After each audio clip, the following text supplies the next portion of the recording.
News tonight from the Sheriff's Office in Kleberg County, where they say they are now better equipped when they have to respond to cases of opioid abuse, especially in emergency situations. Our Michael Gibson was in Kingsville for us today. What I've done is take a package of sugar and obviously a penny on the desk, but just to show you an example of what would be considered a lethal dose is about right there. That's Kleberg County Sheriff Richard Kirkpatrick talking about the danger that just a small amount of fentanyl poses to his deputies.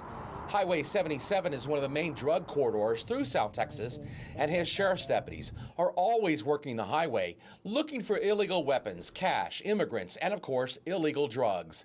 Many times, they find what they're looking for, and that can turn out to be fatal when you're talking about fentanyl. Then our officers are in there conducting a search of that vehicle and somehow get exposed to this stuff because, as I mentioned, it can go through your skin. It's believed that the cartels in Mexico are now starting to send even more of the fentanyl to the U.S.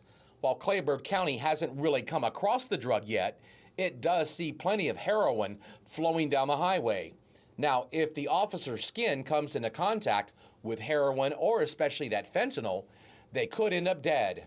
That's why this sheriff was happy to accept a donation of 600 units of NARCAN, which can counteract the effects of those drugs and be used by his officers or on overdose victims. And in some cases, again, we're miles away from the hospital, miles. And so when that matters in terms of time, you may only have a few minutes to live.